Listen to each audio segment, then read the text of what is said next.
Olá, seja muito bem-vindo ao segundo episódio dessa nova temporada do Bíblia Fácil. Nós estamos estudando a respeito das 3 mensagens angélicas e no programa da semana passada nós fizemos uma introdução a esse tema. Hoje nós vamos efetivamente entrar em cada um dos trechos da primeira mensagem angélica, ou pelo menos no primeiro aspecto, para a gente poder ir avançando semana após semana. Então, se você por acaso perdeu o episódio da semana passada, não se preocupe, porque está lá no nosso YouTube, youtube.com/Bíblia Fácil, ou você pode também ir no ntplay.com. Mas antes da gente avançar e eu apresentar novamente os nossos convidados, falar para você de onde nós estamos fazendo essa temporada especial, eu quero te oferecer um presente, uma ajuda para você conhecer mais da Bíblia.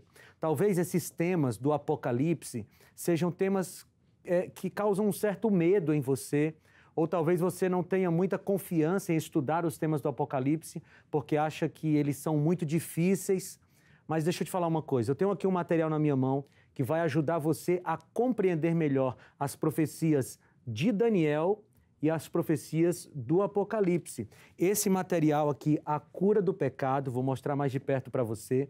Esse material, ele vai ajudar você a compreender melhor as profecias, inclusive os temas que eu estou tratando aqui. E ele pode ir para sua casa sem custo algum. Os Anjos da Esperança já pagaram a produção, a impressão e o envio para sua casa. Você só precisa pedir, é o seu único trabalho. Você pode pedir através de 2 canais, pelo menos. Está aparecendo aqui um endereço eletrônico para você, novotempo.com/escola bíblica. novotempo.com/escola bíblica. Você vai entrar nesse site, vai procurar a capa desse estudo bíblico, clica nela e vai abrir um formulário. Pedir lá alguns dados seus, endereço, CPF, nome, são os dados que a gente precisa para enviar a revista para sua casa. Você também pode mandar uma mensagem para esse WhatsApp que está aparecendo aqui. Quando você mandar a mensagem, você vai receber de volta automaticamente as instruções para você fazer o seu cadastro e receber a revista na sua casa. A gente manda sem cobrar nada, tá bom?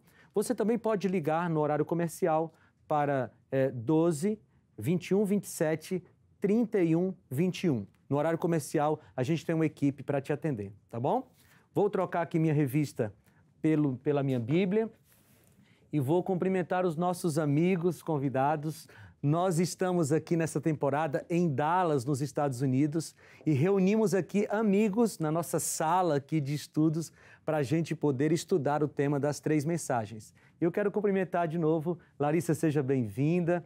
Espero que você tenha tido uma boa semana aí, nessa semana que passou, e que Deus abençoe você mais uma vez nesse estudo. Obrigado, pastor. Ao seu lado aqui está o Felipe, né, o seu esposo. Felipe, seja bem-vindo mais uma vez. Que Deus abençoe você e abençoe vocês como casal e como família. Seu Abiel, seja bem-vindo mais uma vez. Que Deus o abençoe. Gabriel, seja bem-vindo a mais essa semana de estudos. E Rafael, obrigado também por ter continuado conosco mais essa semana. E você de casa também. Na semana passada, nós fizemos uma grande introdução às 3 mensagens angélicas. Estudamos o capítulo 12 do Apocalipse, passamos rapidinho pelo capítulo 13, porque nós vamos ter um tema apenas para estudar o capítulo 13, passamos pelo início do capítulo 14 e você percebeu então por que as 3 mensagens são importantes. Eu vou inclusive relembrar para você. As 3 mensagens angélicas são as mensagens para o presente, a verdade presente, que deve ser pregada bem antes da volta de Jesus. Hoje, o nosso tema, deixa eu voltar aqui, olha, o nosso tema é o Evangelho Eterno. E hoje, como eu falei na introdução, nós vamos entrar efetivamente nas 3 mensagens angélicas. Semana passada foi uma introdução, mas hoje nós vamos pegar o primeiro tema da primeira mensagem angélica. Então você já pode ir abrindo sua Bíblia aí em Apocalipse capítulo 14. Você que está em casa, abra a Bíblia, Apocalipse capítulo 14, e nós vamos estudar a partir desse texto, tá bom? Mas quando a gente vai estudar o Apocalipse, a gente acaba estudando a Bíblia inteira. Porque há um recurso na teologia chamado de intertextualidade, ou seja, um texto de uma parte da Bíblia nos ajuda a entender o texto de outra parte da Bíblia e eles se conectam.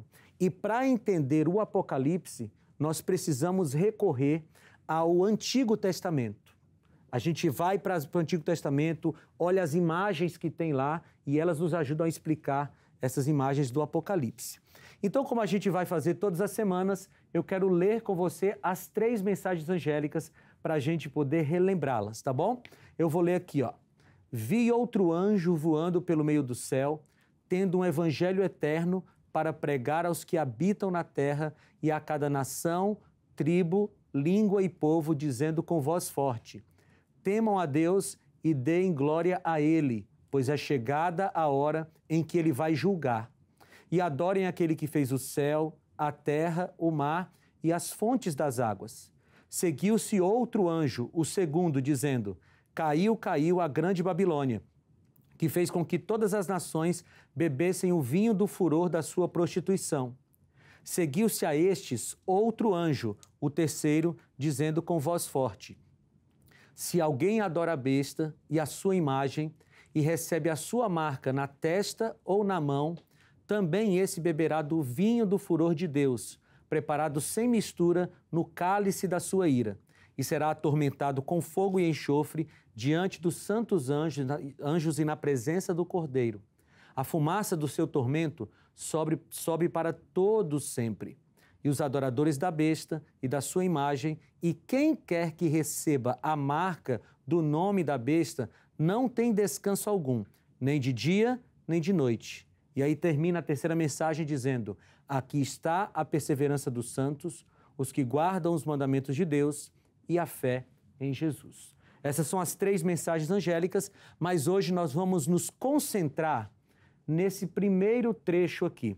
Na semana passada, eu falei para vocês que o anjo voando pelo meio do céu, e eu vou relembrar esse conceito que é importante, esse anjo é um mensageiro. E aqui é um símbolo para um movimento religioso, para o povo de Deus que iria pregar. A gente encontra várias vezes na Bíblia essa associação entre um anjo ou um mensageiro. Por exemplo, João Batista é chamado de o mensageiro de Deus. É a palavra equivalente a anjo. Paulo é chamado também de o mensageiro de Deus. É a palavra equivalente a anjo. Então, esse anjo voando pelo meio do céu é o povo de Deus, são os cristãos pregando esse evangelho, tá bom? E aí, o que eles pregam? Eles pregam o evangelho eterno. Então, hoje nós vamos nos concentrar nessa expressão, evangelho eterno. O que ela significa? Veja que há uma semelhança muito grande entre Apocalipse 14, 6, esse que nós acabamos de ler, vi um anjo voando pelo meio do céu e ele tinha nas suas mãos o evangelho eterno. E Apocalipse 24, 14, palavras de Jesus, que diz assim: e será pregado este evangelho do reino por todo o mundo para testemunhar a todas as nações, então virá o fim. Então veja, Jesus falou que o evangelho do reino seria pregado e que esse seria o último sinal antes da volta de Jesus. Você viu lá Jesus falando. Então este evangelho do reino será pregado a todas as nações e então virá o fim. Aí a gente vai para Apocalipse e a gente vê o anjo pregando o evangelho eterno por todo o mundo. Então, Jesus e João em Apocalipse estão falando sobre o mesmo evangelho. Até porque João recebeu dos céus a mensagem, Ele era inspirado por Deus para escrever o Apocalipse. Então, a Bíblia fala de vários sinais da volta de Jesus. Se você olhar Mateus 24 e Lucas 21, você vai ver guerras, rumores de guerras, fome, pestes, você vai ver sinais nos céus, nos astros, a natureza em ebulição. E ele fala de vários sinais sociais também, mas o último sinal antes da volta de Jesus é a pregação do evangelho a todo mundo. E isso tem acontecido a passos largos. Esse momento, por exemplo, é um cumprimento dessa profecia. Você está me assistindo de casa aí, no Brasil ou em outro lugar do mundo, você está fazendo parte desta profecia que diz que o evangelho do reino será pregado em todo o mundo. É por isso que na volta de Jesus, ninguém poderá dizer, me perdi porque eu não sabia. Porque Deus só vai voltar, Jesus só vai voltar quando todos souberem minimamente que podem ter uma salvação. É lógico que nem todos no mundo terão o mesmo grau de profundidade do conhecimento bíblico, mas todos receberão alguma chance. A Bíblia diz que Deus se revela inclusive pela natureza. E tem muita gente que vai ser salva pelo mínimo conhecimento que teve de Deus através das diversas formas com as quais ele se revela. Mas a pregação do Evangelho é o último sinal antes da volta de Jesus. Mas a grande pergunta é, qual Evangelho? Porque a palavra Evangelho, ela sempre recebe uma adjetivação. Lá em Jesus, o Evangelho era o Evangelho do reino.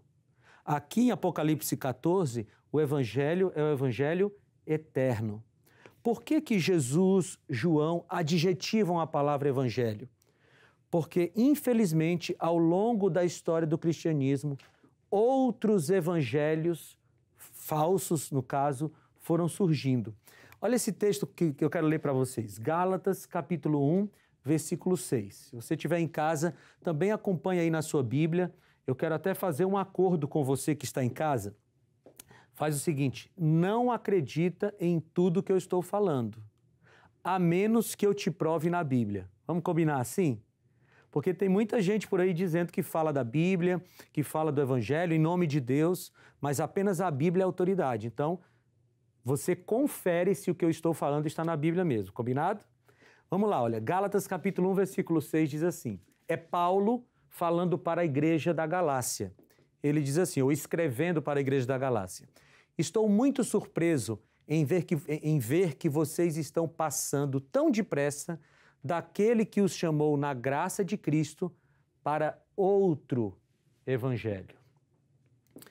Veja, Paulo pregou na Galácia, fundou uma igreja, passou um tempão lá ensinando o evangelho eterno, o evangelho do reino, e quando ele saiu, vieram outras pessoas e ensinaram outro evangelho. Né? Ele, inclusive, usa a expressão de lobos devoradores. Então, a carta aos Gálatas, inclusive, é uma carta que Paulo escreve para corrigir os problemas que esse outro evangelho causou naquela igreja. Depois, se você tiver a oportunidade, leia a carta aos Gálatas com muito carinho, com muito cuidado. Você vai perceber claramente os problemas que aquela igreja tinha. Mas não era só no tempo dos cristãos da Galácia que existiam outros evangelhos que deturpavam o que a Bíblia falava. Hoje nós temos outros evangelhos por aí. Se você acompanha, por exemplo, canais cristãos, canais evangélicos aí na TV ou na internet, você vai perceber que tem muita gente por aí pregando coisas que não estão aqui na Bíblia. E eu não me canso de dizer, gente, no cristianismo não são os pastores que têm autoridade. No cristianismo, não são os padres que têm autoridade, nem o bispo, nem o apóstolo. Quem tem autoridade no cristianismo? Cristo. E onde nós recebemos, ou de onde nós recebemos essa autoridade? Onde nós encontramos a autoridade de Cristo? Na Bíblia. Por isso que o cristão precisa confiar no que está escrito. E se não está escrito, a gente deve rejeitar.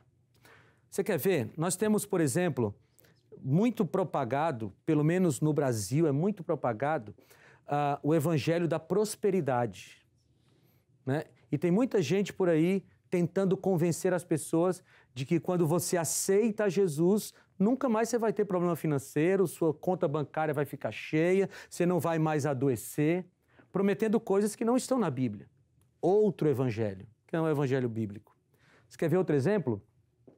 O evangelho da libertação, ou teologia da libertação. Ficou muito comum, especialmente a partir da década de 60 no Brasil, mas se espalhou com outros aspectos pelo mundo inteiro. segundo o Evangelho da Libertação, ou a Teologia da Libertação, o Evangelho tem um papel de revolução social. Então, o Evangelho, a igreja, deve ser quase que um partido político lutando por questões sociais, e eles esquecem da questão espiritual. Eles esquecem que o reino de Deus, como o próprio Jesus falou, não é deste mundo. E o Evangelho da Libertação quer transformar este mundo. É outro Evangelho. E a gente poderia gastar um tempão aqui falando de outros evangelhos que a gente encontra por aí e que não são da Bíblia. Então, o apóstolo Paulo já estava advertindo os cristãos da Galácia, e nós também temos que tomar cuidado, porque o evangelho que vai nos salvar é o evangelho eterno. Mas nós precisamos descobrir o que é esse evangelho. Então, essa pergunta é importante. O que é o evangelho? Veja, a palavra evangelho significa boas novas. Então, esse evangelho, quando você lê aqui a primeira mensagem angélica e vê ele dizendo que ele tinha um evangelho eterno, o que significa é que o anjo, ou o mensageiro aqui de Apocalipse 14, está trazendo boas novas que são eternas. Ou seja, boas novas que já existiam mesmo antes dos seres humanos existirem. Então, evangelho significa boas novas. Paulo diz assim, em Romanos capítulo 1, versículo 16, pois não me envergonho do evangelho, porque é o poder de Deus para a salvação de todo aquele que crê, primeiro do judeu e também do grego. Essa declaração de Paulo é poderosa, porque ele define aqui o que é o evangelho. O evangelho, que significa boas novas, é o poder de Deus para quê? E isso aqui é importante. Qual é a finalidade do evangelho? A salvação. De quem? Paulo usa uma expressão aqui muito comum na época dele, do judeu e também do grego. Porque os judeus tinham uma crença naquela época de que para você se tornar, para você ser salvo, você tinha que entrar para a religião judaica. E isso, até a morte de Estevão, no ano 34, era uma verdade. Mas a partir do ano 34, o evangelho foi estendido para todas as pessoas e não precisava mais se tornar um judeu para ser salvo. Então, Paulo diz, a salvação, esse evangelho, é o poder de Deus para a salvação de quem é judeu, mas também do grego. E aqui, no grego, Paulo está colocando todos os gentios, todas as pessoas que não eram judias e que não são judias e que não precisam mais se tornar judias para serem salvas, porque a salvação está ligada com Cristo. Então, se você é judeu, se você é árabe, se você é brasileiro, se você é estadunidense, não importa qual a sua nacionalidade, todos podem ser salvos pelo evangelho de Cristo, tanto o judeu, quanto o grego, quanto qualquer outra pessoa. Agora, muito bem, a gente já viu o que é evangelho. Agora, a próxima pergunta. Por que João chama de evangelho eterno? Ora, se o evangelho são as boas novas de salvação, e antes dos seres humanos existirem, não existia necessidade de salvação, como é que esse evangelho é eterno? Vamos tentar entender isso? Isso aqui é muito importante. Vamos lá. Apocalipse 13, 8 é um texto que nos ajuda a entender isso. Você pode abrir sua Bíblia? Apocalipse capítulo 13, versículo 8. Você de casa está com a sua Bíblia aberta, pegou o caderninho e a caneta, vai anotando aí. Eu gosto de escrever na minha Bíblia. Algumas pessoas não gostam, não tem nenhum problema com isso. Pega um caderninho, vai escrevendo as coisas que você vai entendendo, suas dúvidas, para você estudar depois, tá bom? Apocalipse capítulo 13, versículo 8. Felipe, você conseguiu encontrar isso? Você pode ler para a gente, por favor? E adorá-la-ão todos os que habitam sobre a terra, aqueles cujos nomes não foram escritos no livro da vida, do Cordeiro que foi morto desde a fundação do mundo. Olha que expressão interessante. O Cordeiro aqui é uma expressão para Jesus, né? Uma expressão que aponta para Jesus. Na sua Bíblia, a minha também aqui deve estar com C maiúsculo aí. É o Cordeiro apontando para Cristo. Bem, e ele diz aqui que Cristo, o Cordeiro, morreu desde a criação do mundo. Mas como assim se Jesus morreu no ano 31? É que a referência aqui é que Jesus estava decidido a morrer pelo ser humano desde que ele criou o ser humano. Ou seja, na reunião da Trindade, Pai, Filho e Espírito Santo, já estava definido, antes deles criarem o mundo, que caso alguma coisa acontecesse, caso o pecado entrasse no mundo, Jesus se sacrificaria pelos pecadores. Pode falar, Felipe. É uma pergunta. Então, com base nisso que você acabou de falar, então já existia um plano caso tivesse algum erro nessa criação? Caso os seres humanos caíssem. Você falou uma palavra muito importante, um plano, que a gente chama de plano da redenção. E por que existia um plano da redenção se Jesus criou tudo perfeito? É que na perfeição de Cristo existia um detalhe que é fundamental no caráter de Cristo, que é a liberdade. Todos os seres humanos foram criados, todos os seres inteligentes, anjos e seres humanos, todos eles foram criados com plena liberdade, inclusive para rejeitar Jesus. Você sabe quem foi o ser que mais se arriscou na história da redenção? Foi Deus, porque ele criou seres livres o suficiente até para rejeitá-lo. E por que Deus criou gente assim? Por que Deus criou anjos assim? Ele não poderia ter criado anjos ou seres humanos que não podiam negá-lo? Veja, Deus não poderia fazer isso. Por quê? Porque o reino de Deus é baseado no amor. E você não pode amar por obrigação. Você pode ficar perto de alguém por obrigação, mas amar por obrigação você não pode. Por isso que Deus, para demonstrar amor e para ser amado, ele tinha que criar seres livres. Você quer perguntar ainda, Larissa? Pode falar. Não, era justamente essa colocação que eu queria informar. O senhor já informou que é justamente por amar, simplesmente por amar, não por ser um robô, não Exatamente. por robotizar. Essa relação dos seres humanos com Deus, dos anjos com Deus, tinha que ser uma relação de amor. E não existe relação de amor sem liberdade. Por isso que Deus criou seres livres. E por isso que existia o plano da redenção, como o Felipe destacou, o plano da redenção desde a fundação do mundo. Vamos para mais um texto bíblico aqui. 1 Pedro, capítulo 1, versículos 18 a 20. Eu vou ler aqui nessa versão, que é da versão da nova versão, ou nova versão transformadora, a NVT. Diz assim, ó: pois vocês sabem que o resgate para salvá-los do estilo de vida vazio que herdaram dos seus antepassados não foi pago com simples ouro ou prata, que perdem seu valor, mas com o sangue precioso de Cristo, o Cordeiro de Deus, sem pecado nem mancha. Ele foi escolhido antes da criação do mundo, mas agora, nesses últimos dias, foi revelado por causa de vocês. Olha aqui que texto importante de Pedro. Jesus, como eu falei ali na reunião da Trindade, ele foi escolhido antes da fundação do mundo. Mas por que ele só foi revelado ali naquele momento, né? No ano 31, naquele momento da história? Por causa de vocês, porque houve o pecado. Então, por que João chama o evangelho que está sendo pregado pelo mensageiro de evangelho eterno? Porque evangelho, segundo Paulo, são as boas novas de salvação, ok? Ficou claro isso, né? A gente viu lá Romanos 1,16. Evangelhos são as boas novas de salvação. E essas boas novas de salvação já existiam antes da criação do mundo. Já existiam desde a eternidade com Deus, Pai, Filho e Espírito Santo. Por isso que ele chama de evangelho eterno.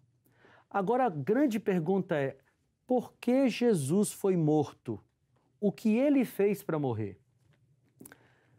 A gente olha para a cruz e a gente começa a... Alguns se indignam, alguns se entristecem, porque você olha para a cruz de Cristo e você vê um inocente morrendo. E a gente já tinha visto isso, aqueles que acompanham o texto bíblico, especialmente aqueles que estavam lá quando Jesus morreu, eles viam todos os dias um cordeiro inocente morrer no santuário.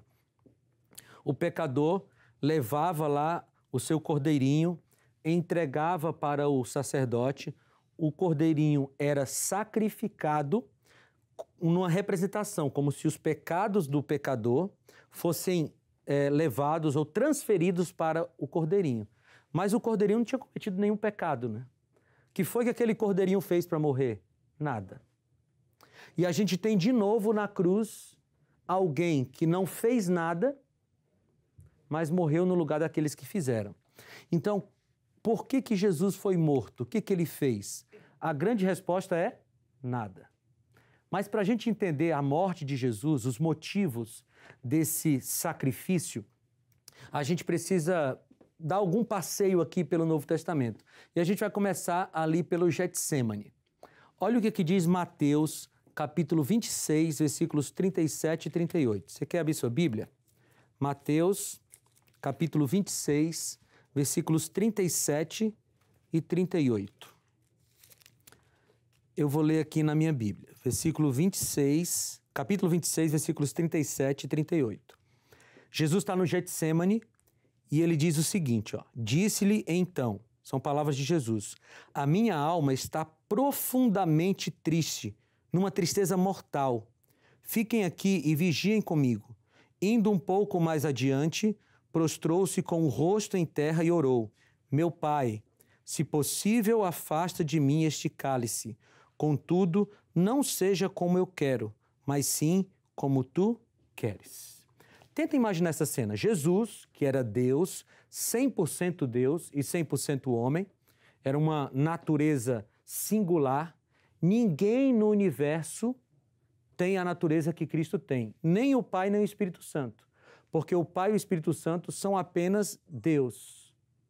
Apenas Deus ficou difícil, né? Mas eles são Deus. Só que Jesus, ele é Deus e é homem. É o único que tem essa natureza. E ele tomou essa natureza por causa de nós. Deus estava no Getsêmani, suando sangue, angustiado e fazendo a seguinte oração para o seu Pai: Pai, se possível, passa de mim este cálice. Ou seja, se possível, Senhor, me faz não passar por isso. E qual foi a resposta do Pai para Jesus? Não. Agora, o que estava angustiando Jesus? Será que ele estava com medo de morrer? Será que ele estava com medo da cruz? Você quer saber a resposta para isso? Então não sai daí. O Bíblia Fácil vai para um breve intervalo, mas a gente volta já já.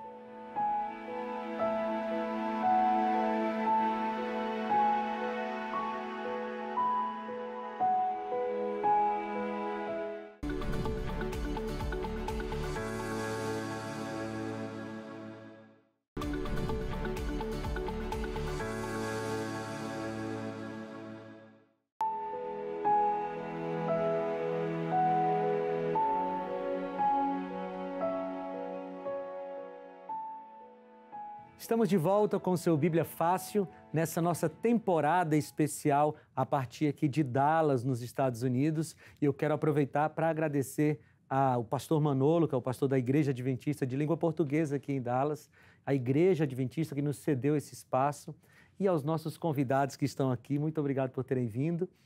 E bem, eu quero começar esse segundo bloco oferecendo de novo para você essa revista. Nessa revista você vai ter condições de estudar esses temas que eu estou falando e muitos outros, porque aqui, deixa eu mostrar mais de perto para você. Aqui você tem uma revista que está unindo as profecias de Daniel com as profecias do Apocalipse, tá? E o tema dessa revista é a cura do pecado. Então você pode ter essa revista na sua casa para você estudar com calma, só pedindo, não precisa pagar nada, não vai chegar boleto, não tem nenhuma brincadeira aqui, não tem nenhuma pegadinha. Você pode pedir. Se você mora no Brasil, você pode pedir que vai chegar na sua casa pelos correios. Você vai entrar nesse site que está aqui, novotempo.com/escola bíblica, novotempo.com/escola bíblica. Você vai procurar a imagem dessa revista, clica nela e é só fazer o seu cadastro, tá bom? Se você nunca pediu uma revista da Novo Tempo, você pode pedir também. É só você pedir lá, faz o seu cadastro e vai para sua casa do mesmo jeito. Ou você pode mandar uma mensagem para esse WhatsApp que está aparecendo aqui na tela. Você vai mandar uma mensagem, vai receber de volta automaticamente as instruções para você fazer o seu cadastro e receber a revista na sua casa. A gente quer que você conheça mais da Bíblia, por isso a gente manda para você. Deixa eu pegar a minha Bíblia aqui, porque eu terminei o outro bloco fazendo uma pergunta, né? Por que que Jesus estava tão angustiado no Getsêmani? Ele estava com medo de morrer? Veja, Jesus sabia pelo que ele ia passar, pela cruz, os açoites, mas não seria estranho você pensar que Jesus estava com medo de morrer, enquanto tantos mártires vieram e morreram felizes? Rafael, já te dou a palavra, deixa eu só terminar isso aqui. Esses dias eu estava lendo um livro que contava a história de um mártir que viveu ali na Idade Média, chamado Bercan, um francês. E a história diz que quando ele foi morrer, queimado na estaca porque era um cristão, ele foi feliz. As pessoas que descrevem o fato dizem assim, que ele estava com o rosto parecendo que ia para o templo. Ora, se seres humanos morreram por Jesus com tanta alegria, por que Jesus estaria naquela angústia porque ia morrer? A angústia de Jesus não era por causa da morte, mas por causa de uma coisa que nunca tinha acontecido desde a eternidade, a separação entre ele e o Pai. E isso o angustiava muito. Rafael, pode fazer sua pergunta. Eu estava tentando encontrar aqui o que a gente leu no bloco anterior, mas eu não estou achando exatamente qual que foi o trecho, que é sobre o cordeiro que foi morto desde a fundação do mundo. Apocalipse 13. Tá. Esse é o plano da redenção para a raça humana. Sim. Houve um plano da redenção para os anjos que negaram a Deus? Então, a Bíblia não revela muitas coisas sobre isso. Mas o que a gente entende na Bíblia é que no céu houve um processo. Um processo, segundo, se você ler Isaías capítulo 14 e Ezequiel capítulo 28, você vai perceber que houve um processo em que o mal foi sendo criado no coração de Lúcifer, o anjo de luz. Depois, esse anjo de luz convenceu um terço dos anjos. Então, houve um processo. Então, na teologia, nós costumamos dizer que houve um período de graça para aqueles anjos. Mas esse período de graça terminou quando aconteceu o que nós lemos na semana passada em Apocalipse 12. Miguel e os seus anjos lutaram contra Satanás e seus anjos e eles foram expulsos do céu. E a gente entende que a partir desse momento da expulsão do céu, acabou o plano ou a possibilidade dos anjos se arrependerem. Então, o plano de redenção é para seres humanos. Hoje, segundo o que a gente entende da Bíblia, Satanás e a terça parte dos anjos já estão condenados, só está chegando o momento da sua condenação final lá depois do milênio, e os anjos do céu estão na posição de salvos. Tá? Mas não há muitos detalhes sobre isso aqui no texto bíblico, é o que a gente consegue entender. Muito bem, vamos voltar aqui para o Getsêmani. Olha, Mateus 26, 39, ele fala, são palavras de Jesus ainda, né? Meu Pai, se possível, que passe de mim este cálice. Contudo, não seja como eu quero, e sim como tu queres. E eu só queria falar de uma coisa aqui, um parênteses no nosso estudo. Você está percebendo aqui Jesus fazendo uma oração, pedindo uma coisa para o Pai? E a resposta do Pai para Jesus foi qual? Não. Aí eu fico pensando, se Jesus recebeu um não de Deus, por que a gente quer receber sempre sim? Se você olhar na Bíblia, Paulo recebeu o não de Deus, Moisés recebeu o não de Deus, Elias recebeu o não de Deus, Jesus recebeu o não de Deus, e a gente reclama quando a gente recebe o não de Deus. O não de Deus é bênção. Quando ele diz não para a gente, é porque ele está querendo nos abençoar ou nos proteger. O próprio Jesus recebeu um não de Deus, e nesse caso a bênção não foi para Jesus, a bênção foi para a gente. Porque se Deus tivesse dito sim para Jesus, nós estaríamos perdidos para sempre. Muito bem, mas Jesus fala aqui de um cálice.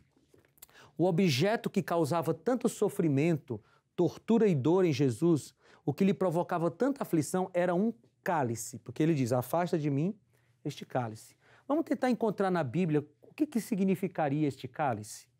Vamos lá, Mateus 26, 42 a 44. Eu vou ler os textos aqui na tela para a gente seguir um pouco mais rápido, mas você pode aí procurar na sua Bíblia, você de casa também procure, Mateus 26, 42 a 44, diz assim: retirando-se pela segunda vez, orou de novo, dizendo: meu Pai, se não é possível que este cálice passe de mim sem que eu beba, faça-se a tua vontade. E voltando, achou os discípulos outra vez dormindo, porque os olhos deles estavam pesados.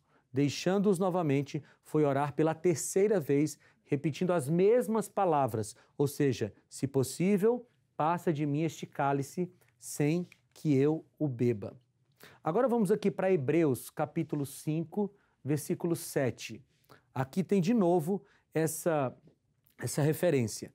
Ele, Jesus, nos dias da sua carne, tendo oferecido com forte clamor e lágrimas orações e súplicas, a quem o podia livrar da morte, foi ouvido por causa da sua reverência. Veja, Paulo está dizendo que Jesus foi ouvido, mas não foi atendido, né? Porque a oração dele recebeu um não. Então aqui está Paulo fazendo referência àquele momento lá do Getsêmani. Aí a gente volta para Lucas, capítulo 22, versículo 44, tá bom? Eu espero não estar indo muito rápido. Você de casa está dizendo assim: pastor, vai com calma, que eu não consegui nem encontrar Hebreus ainda. Então não esqueça que eu tenho aquela revista que eu te ofereci, que lá vai te ajudar a estudar melhor, tá bom? Entra no site novotempo.com/escola bíblica e pede a sua de graça. Lucas capítulo 22, versículo 44, diz assim: e estando em agonia, orava mais intensamente, e aconteceu que o suor dele se tornou como gotas de sangue caindo sobre a terra. Esse aqui é um evento, um episódio que a medicina explica hoje. Tem um nome para esse fenômeno, quando a pessoa começa a suar sangue, quando os poros, o sangue começa a sair pelos poros. E o que a medicina explica? Ela explica que quando a pessoa está num grau de angústia muito elevado, a pele da pessoa começa, e agora eu vou usar as minhas palavras, não as dos médicos, ela começa a se romper, os poros, e começa a sangrar. Foi isso que aconteceu com Jesus. A angústia de Jesus era tão grande que ele começou a suar sangue. E não esqueça de uma coisa: Gabriel foi por você, seu Abiel foi por você, né? Felipe foi por você, Larissa foi por você, Rafael foi por você. Jesus não precisava fazer aquilo. Jesus fez por causa de nós. E ele se ofereceu. Algumas pessoas querem tratar a morte de Jesus como se Jesus fosse uma vítima do Império Romano, ou como se ele fosse uma vítima dos fariseus, como se ali na cruz tivesse uma grande injustiça social. Mas não foi isso que aconteceu. Jesus não foi injustiçado, Jesus foi voluntário. Ele só estava na cruz porque ele queria estar, e ele tinha poder para sair dali. Felipe. Aproveitando que a gente está falando desse tema aí do momento do Getsêmani, e eu já vi esse trecho sendo citado em Mateus, em Marcos, em Lucas, e posso falar até como destaque. Esse foi um momento, acho que talvez o mais difícil para Jesus. Eu creio que sim. Porque naquele momento, ele estava com o destino da humanidade nas mãos. Isso é lógico que ele sempre esteve. Mas naquele momento ele poderia ter desistido. Ele poderia ter voltado para o céu e nós estaríamos eternamente perdidos. Então, se não foi o momento mais difícil, foi um dos momentos mais difíceis da vida de Cristo aqui. Porque depois você percebe Jesus tranquilo. Se você continuar acompanhando o texto bíblico aí do Getsêmani, você vai ver que Jesus estava angustiado, os discípulos dormindo. Depois, Jesus sai dali, se recompõe, e os soldados chegam para pegar Jesus. Jesus está tranquilo e os discípulos estão agitados e fogem. Então, Jesus estava angustiado na hora certa, vamos dizer assim, no momento de orar. Depois, ele enfrenta os açoites, a cruz, com muita serenidade, a ponto de na cruz dizer: Senhor, perdoa-lhes, porque eles não sabem o que fazem. Então, o Getsêmani realmente foi um momento muito difícil para Jesus. Vamos lá. Beber este cálice, esse cálice que Jesus falou, era algo tão doloroso que na cruz ele fez a seguinte declaração: Por volta das 3 horas da tarde, Jesus clamou em alta voz, dizendo: Eli, Eli, lema sabachthani. Isso quer dizer: Deus meu, por que me desamparastes? E aqui a gente tem a chave para entender o Getsêmani. O que estava angustiando Jesus era a separação do Pai. Amigos, por toda a eternidade, a nossa mente é muito finita para entender o que é a eternidade, mas por toda a eternidade, Jesus esteve junto do Pai. Mas naquele momento aconteceu o que Isaías 59:2 descreve: os pecados fazem separação entre o homem e Deus. E naquele dia, os pecados de toda a humanidade, desde Adão até o último homem que nascer antes da volta de Jesus, todos os pecados, passados e futuros, estavam sobre Cristo. E aqueles pecados fizeram uma barreira entre ele e o Pai. Por isso ele estava tão angustiado. E quem deu o cálice para Jesus beber? Isso aqui é interessante. Mas Jesus disse a Pedro: guarda a espada na bainha, por acaso não beberei o cálice que quem? O meu Pai, ou que o Pai me deu? Amigos, na cruz, Jesus não estava pagando o preço para Satanás da nossa liberdade. Alguns já gostam dessa metáfora do sequestro, né? Satanás nos sequestrou e estava nos mantendo em cativeiro. Jesus foi para a cruz pagar para Satanás o preço do resgate. Não foi isso que aconteceu na cruz. O que aconteceu na cruz foi Jesus pagando ao Pai o preço da nossa salvação. Lembra lá no Gênesis? Jesus disse assim: se vocês pecarem, vocês vão morrer. E quando o ser humano pecou contra Deus. E a ira de Deus, diante da santidade, da moralidade, da honestidade do Pai, a ira deveria ser lançada sobre os homens. O que foi que Jesus fez? Pai, lança a tua ira sobre mim, para que eles possam ser salvos. Coisa linda, né? Então, por isso que quem deu o cálice para Jesus beber foi o Pai. O pagamento que estava sendo feito naquele momento era ao Pai. O Filho pagando ao Pai o preço que nós deveríamos pagar. Éramos nós que deveríamos morrer, mas Jesus morreu no nosso lugar. O que havia neste cálice? Apocalipse 16:1 nos ajuda a entender.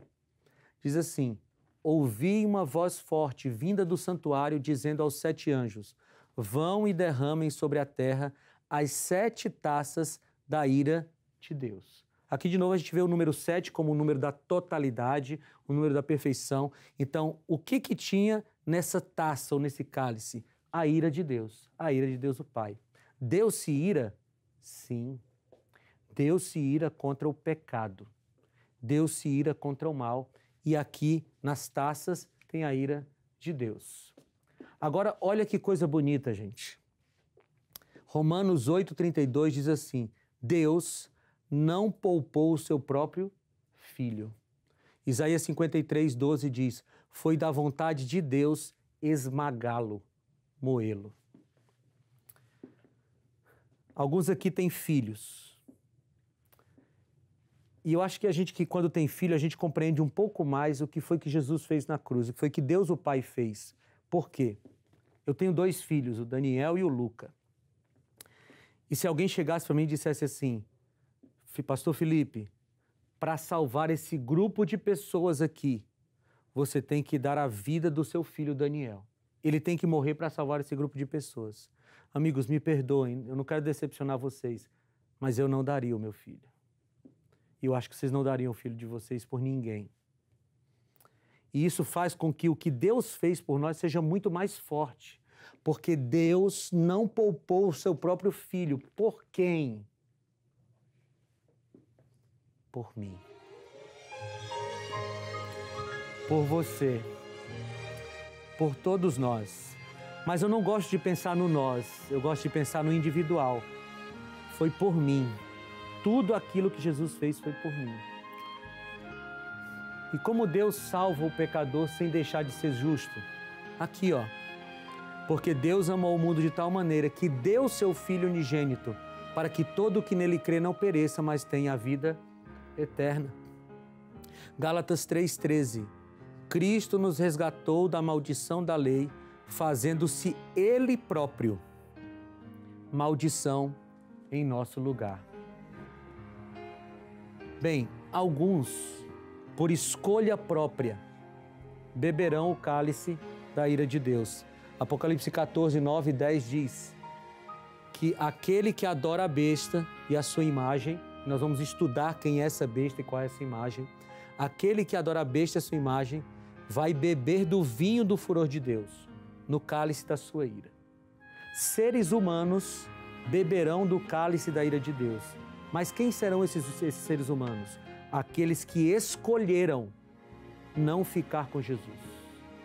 Se depender de Cristo, todos nós seremos salvos. Se depender de Cristo, todos nós, inclusive você que está me assistindo, todos nós seremos salvos. Mas essas pessoas que vão beber o cálice da ira de Deus são pessoas que escolheram não ficar com Ele. E qual será a sua escolha? Essa é a pergunta. João 3,36, olha o que diz. Por isso, quem crê no Filho tem a vida eterna. Quem se mantém rebelde contra o Filho não verá a vida, mas sobre ele permanece a ira de Deus. Você percebe que a escolha está nas nossas mãos? Deus não vai escolher quem vai ser salvo e quem vai se perder. Essa história da predestinação absoluta não é bíblica. Deus não escolhe quem se salva e quem se perde. Ele coloca nas nossas mãos a possibilidade de escolher ficar com Ele ou ficar contra Ele. Só tem duas opções. Ou você crê no Filho de Deus, ou você é rebelde contra o Filho de Deus.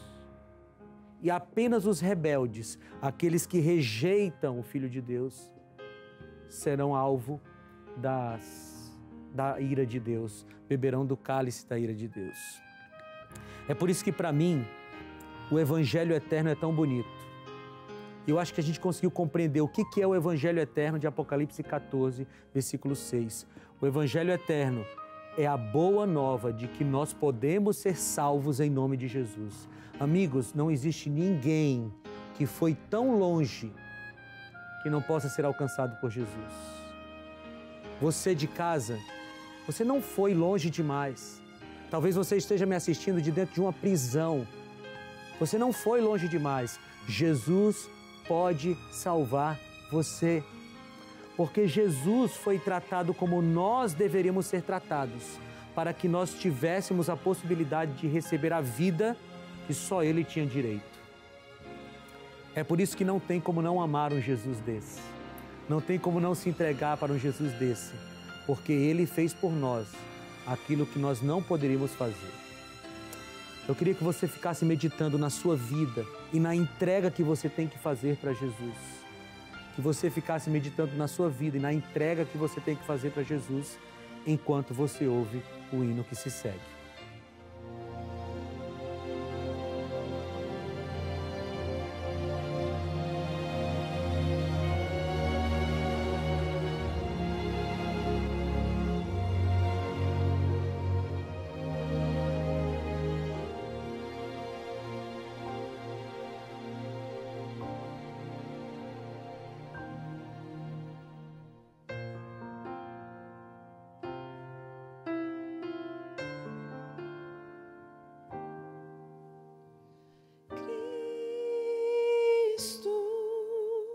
O lírio do vale, rosa de Saron,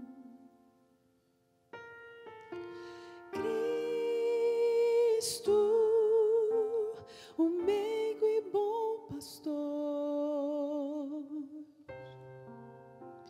amigo e bom irmão.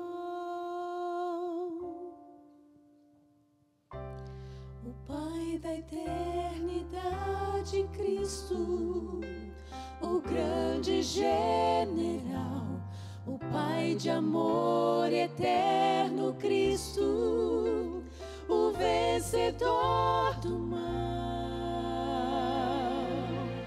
Com amor e com poder, Cristo dá o seu perdão.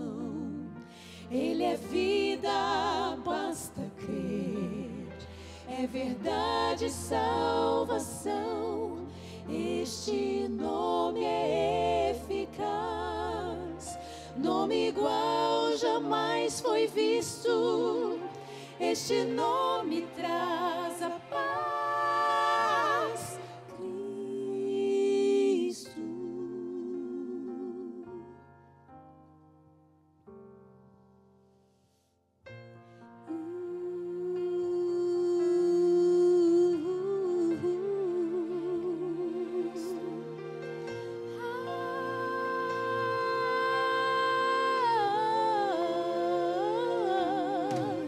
Oh, Cristo,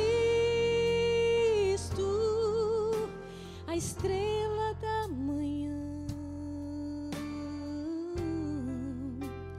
luz que me refaz. Cristo, Cristo, a água e o pão, o príncipe da paz.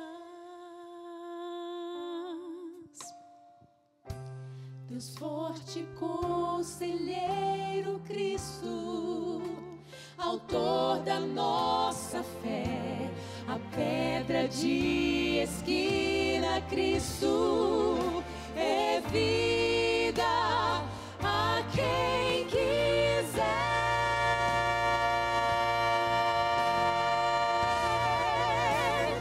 Com amor e com poder, Cristo dá o seu perdão. Ele é vida, basta crer. É verdade, salvação. Este nome é eficaz. Nome igual jamais foi visto. Este nome traz a paz. Cristo. Com amor e com poder, Cristo dá o seu perdão. Com amor e com poder, Cristo dá o seu perdão. Ele é vida, basta crer. É verdade, salvação. Este nome é eficaz. Nome igual jamais foi visto. Este nome traz a paz.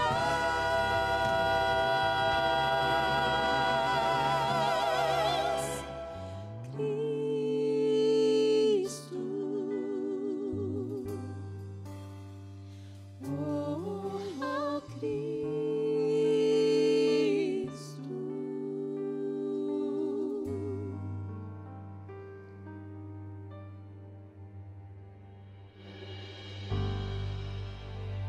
É Cristo. Essa é a palavra, esse é o nome. Aliás, Lucas escreveu, reproduziu a palavra dos apóstolos dizendo que não há outro nome debaixo do céu pelo qual nós possamos ser salvos. Amigos, é Jesus, esse Jesus que foi cantado, sobre quem foi cantado agora. É Ele que vai nos dar a redenção, o perdão e a redenção. E não existe nenhuma vida que não possa ser alcançada por Jesus.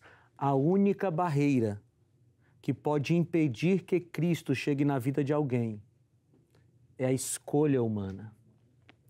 É por isso que você que está em casa precisa escolher Jesus. Sabe, o esforço maior foi feito por Ele. Ele se angustiou no Getsemane. Ele sofreu na cruz. Ele morreu e ressuscitou. Ele fez o maior esforço. O nosso esforço é só aceitar esse sacrifício. Mas se a gente não entregar a vida a Cristo, como resposta a esse sacrifício feito, infelizmente nós vamos ter que sofrer a ira de Deus. que Ele já sofreu no nosso lugar, mas que por escolha própria alguns vão acabar sofrendo. E aí, não está na hora de você entregar completamente a vida a Jesus, sem nenhum tipo de reservas? Não é hora de você fazer isso? Então faz isso agora enquanto a gente ora. Querido Pai, nós nem temos palavras para te agradecer por ter enviado o Teu Filho para morrer no nosso lugar. Quanto amor, Senhor. Mas nesse momento, nós queremos retribuir esse amor, entregando a nossa vida para receber perdão dos pecados e salvação. Nós fazemos isso em nome de Jesus. Amém, Senhor.